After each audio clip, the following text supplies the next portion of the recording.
7 नवंबर साल 2025 शैलेश नाम का एक आदमी पुलिस स्टेशन पहुंचता है और पुलिस वालों को अपनी पत्नी और दोनों बच्चों के गायब होने के बारे में बताता है, जो सूरत से भावनगर शैलेश के साथ दिवाली मनाने के लिए आए हुए थे। लेकिन 5 नवंबर को अचानक घर से ही वो गायब हो गए। ये जानने के बाद पुलिस करीब 9 दिन तक उनकी तलाश करती रही और 10वें दिन उन्हें उसी घर के पास बने गड्ढे से कुछ ऐसा मिलता है कि पुलिस के भी होश उड़ जाते हैं। लेकिन उस गड्ढे में ऐसा क्या था? ऐसे कई सवालों के जवाब जानने के लिए आइए शुरुआत से सब कुछ बताते हैं।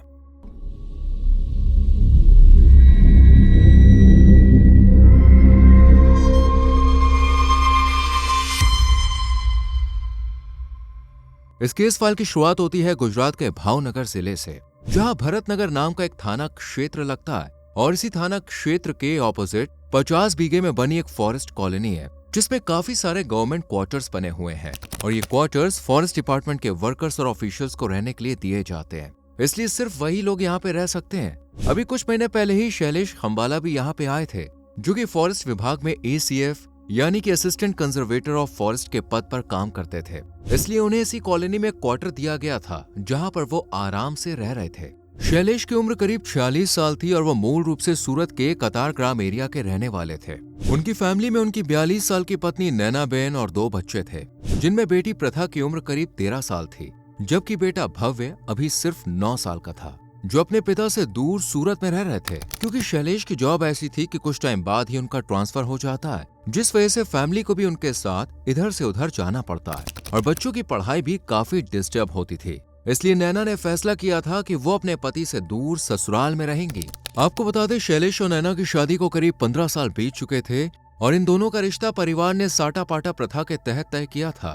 दरअसल साटा पाटा प्रथा वो रस्म है जिसमें एक घर की लड़की जब दूसरे घर में शादी करके जाती है तो उस घर की भी लड़की शादी करके इस घर में आती है। तो इस तरह नैना की शादी शैलेश से की गई, जबकि नैना के भाई की शैलेश की बहन से। दोनों ही अपनी अपनी फैमिली में काफी खुश थे और कुछ टाइम के बाद ही शैलेश की फॉरेस्ट विभाग में ज्वाइनिंग हो गई और एक अलग शहर में उसका ट्रांसफर हो गया। हालांकि शुरुआत में उन्होंने नैना को अपने साथ ही रखा, लेकिन जब बच्चे बड़े हो गए तो नैना ने सूरत में ही रुककर उनकी पढ़ाई पर ध्यान देने का फैसला किया। इसलिए अब शैलेश अकेले ही भावनगर में रह रहे थे, जो अपनी फैमिली से रोज फोन पर बात करके उनका हाल चाल मालूम कर लिया करते थे और जब त्योहार पर छुट्टियां मिल जाया करती थी तो वो सूरत पहुंच जाया करते थे, जबकि नैना बहन भी अक्सर भावनगर आती जाती रहती थी। इसी तरह अक्टूबर साल 2025 के दिन भी नैना अपने दोनों बच्चों को लेकर शैलेश के पास पहुंची थी, क्योंकि दिवाली के मौके पर बच्चों के स्कूल की छुट्टियां हो गई थी। इसलिए उन्होंने अपने पति के साथ ही त्योहार मनाने के बारे में सोचा और वो भावनगर आ गई, जहाँ अपनी पत्नी और दोनों बच्चों को देखते ही शैलेश का चेहरा खुशी से खिल उठा और पूरे परिवार को आज एक साथ देखकर वो काफी खुश होते हैं। इसके बाद ये सब मिलकर घूमने भी जाते हैं और साथ में काफी अच्छा टाइम गुजारते हैं। इसी दौरान तारीख आती है 5 नवंबर 2025। हर रोज की तरह शैलेश आज भी अपनी ड्यूटी पर जाते हैं, जहां उन्हें भावनगर में मौजूद तलाजा नाम के एरिया को विजिट करने का ऑर्डर दिया जाता है। ऑर्डर मिलते ही शैलेश वहां पे पहुंच जाते हैं और अपना काम खत्म करने के बाद दोपहर के लगभग 2 बजे वापस अपने क्वार्टर में आ जाते हैं और अपने दोनों बच्चों को आवाज लगाते हैं, लेकिन बाहर कोई भी निकल के नहीं आता है। ये देखकर शैलेश दरवाजा खोलकर अंदर जाते हैं और ये देखकर हैरान रह जाते हैं कि पूरे घर में सन्नाटा पसरा हुआ है, जबकि वो सुबह नैना बेन और दोनों बच्चों को इसी घर में छोड़कर गए थे। लेकिन वो अब कहाँ है, यही सवाल शैलेश को परेशान कर रहा था। वो पूरे घर में उन्हें ढूंढने के बाद बाहर आसपास के एरिया में भी आवाज लगाकर उन्हें बुलाने की कोशिश करते हैं, पर कोई भी जवाब नहीं आता और ना ही दूर दूर तक कोई दिखाई देता है। ये देखकर शैलेश अब नैना को फोन करते हैं, लेकिन उनका फोन स्विच ऑफ बताता है। इसके बाद वो दोबारा घर में जाते हैं और उनका सामान देखने लगते हैं, जो उनकी पत्नी अपने साथ लाई थी। पर चेक करने पर शैलेश को पता चलता है कि ना तो यहाँ बच्चों का बैग है और ना ही नैना का, यहाँ तक कि उनकी चप्पल कपड़े वगैरह भी इस घर में नहीं थे। ये जानने के बाद शैलेश को लगता है कि शायद वो लोग सूरत वापस चले गए हैं, लेकिन आज से पहले ऐसा कभी भी नहीं हुआ था कि नैना अचानक इस तरह शैलेश को बिना बताए सूरत वापस चली जाए। इसलिए उन्हें कुछ डाउट सा होता है, पर वो अपने आप को ये कहकर समझा लेते हैं कि शायद नैना के फोन की बैटरी खत्म हो गई होगी, इसलिए वो उन्हें कॉल करके बता नहीं पाई और सूरत चली गई। अब शैलेश थोड़ा वक्त गुजर जाने के बाद अपने घर पर फोन करते हैं और घर वालों से बात करके उनसे पूछते हैं कि क्या नैना घर पे आ गई है। इस पर वो जवाब देते हुए कहते हैं कि वो अभी तक घर नहीं आई है। इसके बाद शैलेश अगले दिन फिर से घर पर फोन करके नैना और बच्चों के बारे में पूछते हैं, पर इस बार भी इन्हें वही जवाब मिलता है कि वो अभी भी घर नहीं आए हैं। तब शैलेश अपनी माँ को बताते हैं कि नैना कल ही यहाँ से निकल गई थी और अब तक तो उसे सूरत पहुंच जाना चाहिए था, लेकिन वो पहुंची क्यों नहीं। ये सुनकर शैलेश की माँ समेत सभी घर वाले घबरा जाते हैं और शैलेश को समझाते हुए कहते हैं कि हो सकता है कि नैना बच्चों को लेकर अपने मायके चली गई हो। ये सुनकर अब शैलेश नैना के घर वालों को फोन करके उनसे पूछते हैं कि क्या नैना वहां पे आई है। इस पर वो साफ इनकार कर देते हैं, जिस वजह से शैलेश की घबराहट अब और ज्यादा बढ़ जाती है और नैना को ढूंढने के लिए 6 नवंबर को ही मायके और ससुराल से कुछ रिश्तेदार भावनगर पहुंच जाते हैं, जो पूरा दिन इधर उधर घूमकर नैना के बारे में पता करने की कोशिश करते हैं, लेकिन कोई भी फायदा नहीं होता और 6 नवंबर का दिन ऐसे ही बीत जाता है। पर शैलेश अब और वक्त बर्बाद नहीं करना चाहते थे, इसलिए वो 7 नवंबर की शाम को करीब 6 बजे भरतनगर थाने में पहुंच जाते हैं और अपनी फैमिली की मिसिंग रिपोर्ट दर्ज करवा देते हैं। पुलिस स्टेशन के ऑफिसर्स उनकी रिपोर्ट लिखते हैं और फौरन नैना की जांच पड़ताल में जुट जाते हैं, लेकिन उससे पहले वो शैलेश से उनकी पत्नी और बच्चों का फोटो मांगते हैं, साथ ही उनसे जुड़ी एक एक जानकारी हासिल करते हैं ताकि ढूंढने में आसानी हो सके।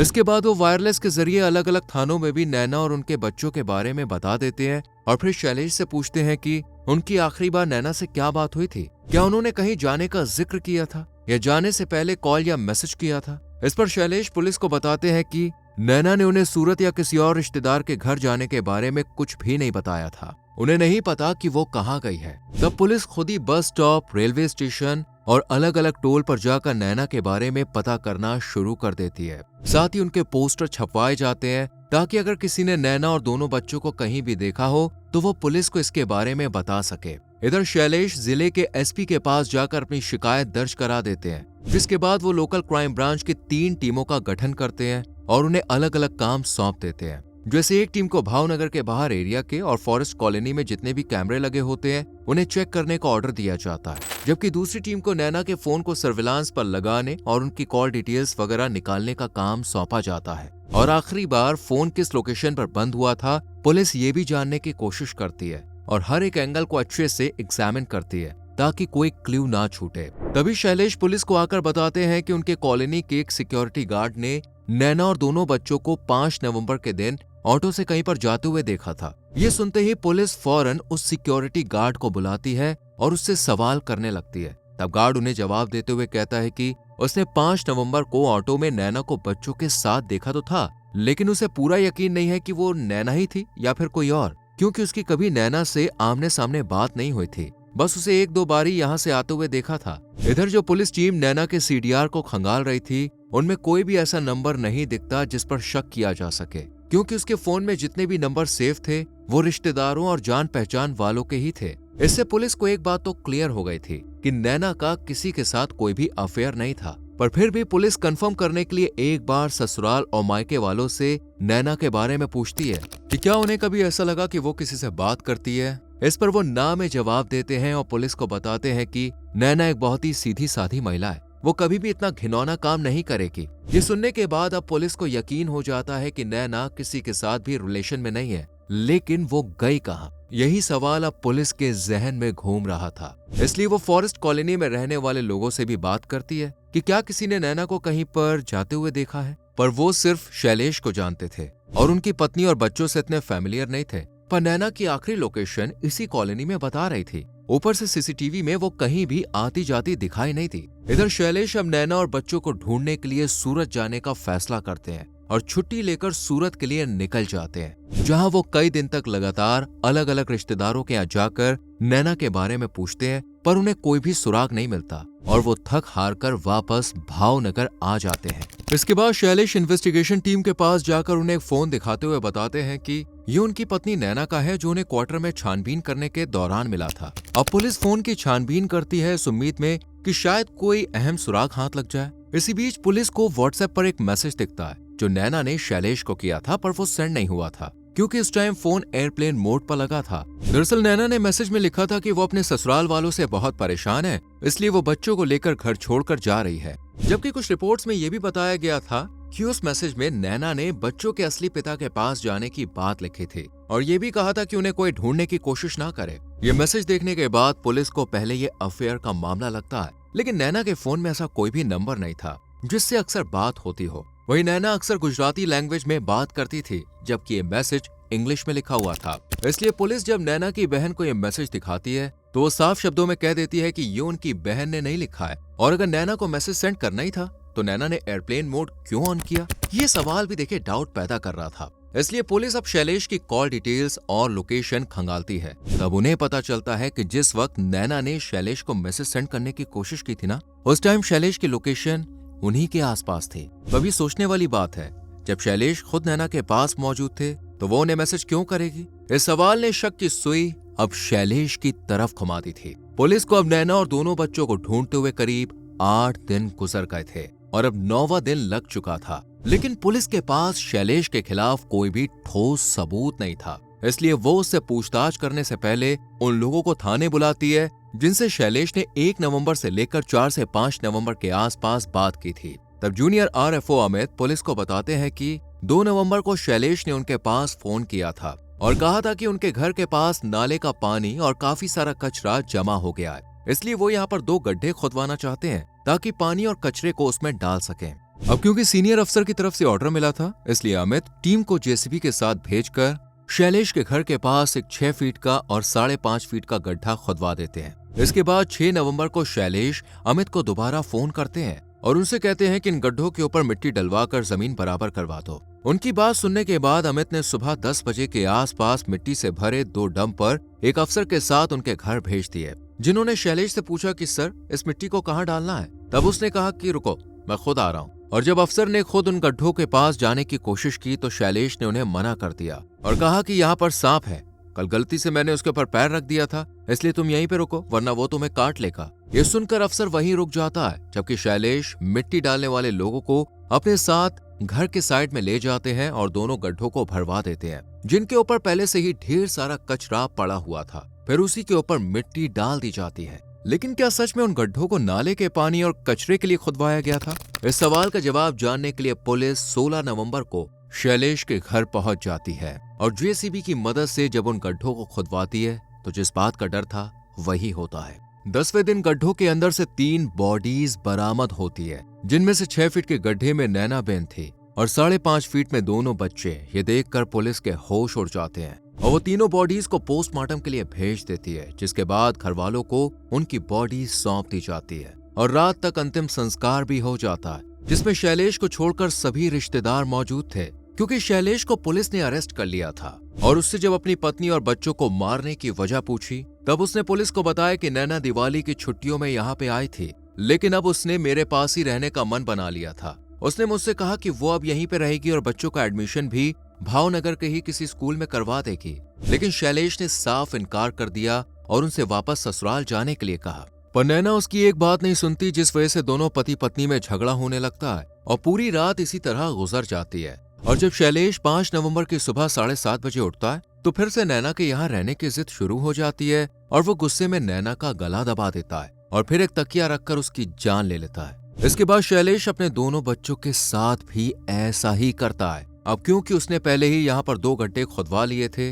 इसलिए वो उन्हें एक एक करके बाहर लाता है और एक गड्ढे में नैना को जबकि दूसरे में बच्चों को लिटा देता है और ऊपर से कचरा भी डाल देता है, जिस वजह से किसी को भी बॉडी दिखाई नहीं देती। और 6 नवंबर को शैलेश के कहने पर उन गड्ढों को मिट्टी से भर दिया जाता है। इतना ही नहीं, शैलेश एक गाड़ी में उनके बैग और सामान वगैरह को रखता है और फिर रास्ते में एक नदी में उन्हें फेंक देता है ताकि नैना और बच्चों का कोई सबूत ना मिले। इसके बाद वो पुलिस स्टेशन में जाकर उनकी मिसिंग रिपोर्ट भी लिखवा देता है, साथ ही खुद भी उन्हें ढूंढने का नाटक करता है। लेकिन क्या सिर्फ साथ न रहने की वजह से शैलेश ने अपनी फैमिली को मारा था? तो इसका जवाब है नहीं, बल्कि उसका फॉरेस्ट डिपार्टमेंट में काम करने वाली 29 साल की एक महिला के साथ अफेयर चल रहा था, जिसके बारे में पुलिस को तब पता चला जब पुलिस ने उसकी कॉल डिटेल्स चेक की, जिसमें उन्हें एक ऐसा नंबर मिला जिससे शैलेश की घंटों घंटों तक बातचीत होती थी। पुलिस उस महिला को थाने में बुलाती है और जब उससे पूछताछ करती है तब वो पुलिस को बताती है कि हाँ, उसके और शैलेश के बीच में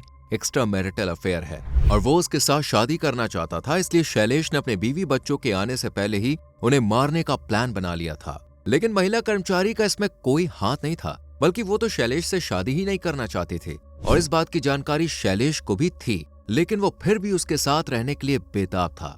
वो चाहता तो अपनी पत्नी से अलग हो सकता था, लेकिन उसने उन्हें मारने के बारे में सोचा, क्योंकि शैलेश की शादी साटा पाटा प्रथा के तहत हुई थी और अगर वो नैना को डिवोर्स देता तो उसकी बहन को भी नैना के घर वाले घर से निकाल देते और उसकी जिंदगी बर्बाद हो जाती। इसलिए शैलेश ने नैना को मारना ही सही समझा। आपको बता दें, फिलहाल शैलेश जेल में बंद है और उसके खिलाफ कार्रवाई चल रही है। वेल, आपको क्या लगता है शैलेश जैसे दरिंदे को किस तरह की सजा दी जानी चाहिए? कमेंट में अपनी राय जरूर दें।